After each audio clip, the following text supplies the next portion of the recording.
নমস্কার বন্ধুরা, চাকুম চুকুমে শ্রীরূপা ও নবনীতায় আপনাদের স্বাগত জানাই। আজ বানাবো একটা টিফিন রেসিপি, চিকেন বান।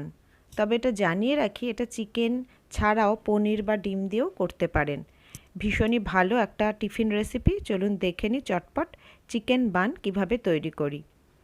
আমি এই 300 মতো চিকেন, বোনলেস চিকেন নিয়ে নিয়েছি। ভালো করে ধুয়ে নিয়ে এটাকে একটু পেস্ট করে নিলাম।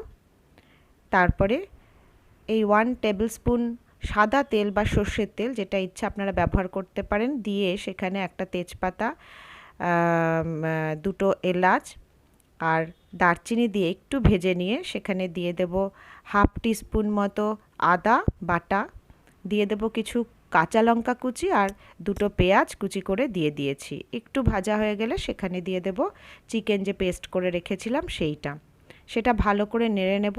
এই সময় যখন ভাজবো তখন কিন্তু একটু লেগে লেগে যাবে, সেটা একটু ধৈর্য ধরে নাড়তে হবে।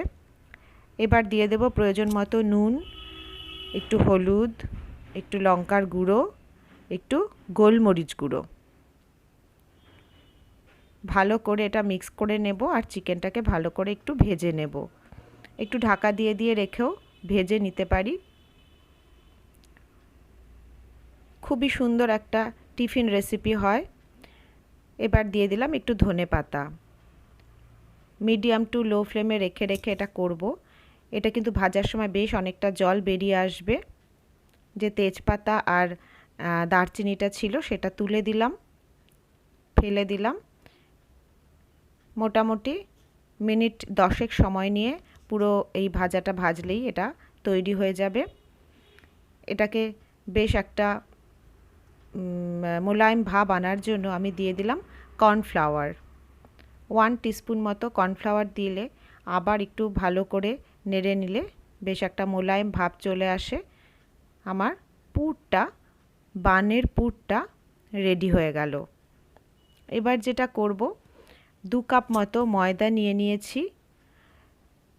সেখানে নিয়ে নেব একটু সাদা তেল, একটু নুন আর অবশ্যই একটু চিনি। আমি চিনি গুঁড়ো দিয়েছি, আপনারা গোটা চিনিও দিতে পারেন, কোনো অসুবিধা নেই। তারপর ভালো করে এটা ময়ান দিয়ে, যেরকম লুচির জন্য ময়দা রেডি করি আমরা লুচি বা পরোটার জন্য, ঠিক একইভাবে ভালো করে সুন্দর করে ময়ান দিয়ে এই যে এরকম করে মিনিট 10 মতো রেখে দেব। তারপরে এটা থেকেই বেশ 4টে লেচি আমি তৈরি করব। এটার কোনো বিশেষ ব্যাপার নেই যে 4টেই তৈরি করতে হবে। আপনারা একটু ছোট সাইজ করতে চাইলে আর একটু বেশি আপনাদের পছন্দ মতো এটা লেচিটা করে নেবেন। ছোট ছোটও করতে পারেন, আরও একটু বড়ও করতে পারেন। আমি এই 2 কাপ ময়দা থেকে 4টে লেচি এরকম তৈরি করে নিলাম। এবার এটাকেই একটু ভালো করে বেলে নিলাম।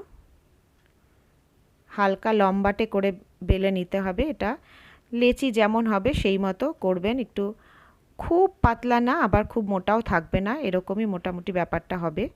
এইভাবে ভেজে বেলে নিয়ে এখানে পুরটা দিয়ে দেব।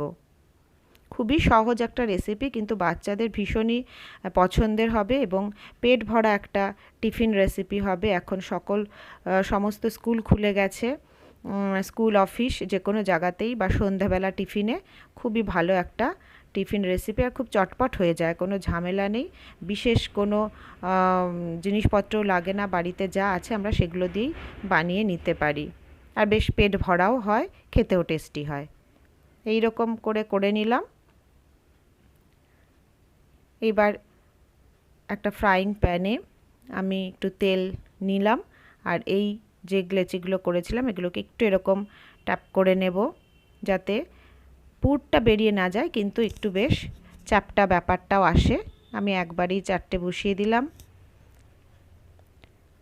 খুবই সহজ, দেখতেও খুব সুন্দর হয়, আবার খেতেও বেশ ভালো হয়। এবার উল্টে পাল্টে নিয়ে এটাকে ভেজে নেব বেশ একটু লালচে করে। একটু তেল উপরে ব্রাশ করে দিলাম। আমি এই পুরটা চিকেন দিয়ে বানিয়েছি। এই পুরটা কিন্তু একইভাবে আপনারা পনির দিয়েও বানাতে পারেন, ডিমকেও সিদ্ধ ডিম করে গ্রেট করে নিয়ে ডিম দিয়েও বানাতে পারেন। আবার একেবারে ভেজও করতে পারেন, যারা ভেজ চাইছেন ভেজও করতে পারেন। বেশ সুন্দর লালচে, দেখুন কি সুন্দর কালারটা চলে এসছে। এই রকম কালার হওয়া পর্যন্তই আমরা ভাজবো, দু পিঠটাই সুন্দর করে ভেজে নেব। চটজলদি বেশ একটা জলখাবার হয়ে যায়। এই দেখুন দারুণ হয়েছে, টেক্সচারটা দারুণ এসছে। তাহলে কেমন লাগলো? হয়ে গেল আমাদের চিকেন বান, খুবই সুন্দর একটা জলখাবার। যদি ভালো লাগে লাইক কমেন্ট শেয়ার করুন, বাড়িতে করে জানান কেমন হয়েছে। আর আবার কোনো রেসিপি নিয়ে আবার আসবো। সকলে ভালো থাকুন, ধন্যবাদ সকলকে।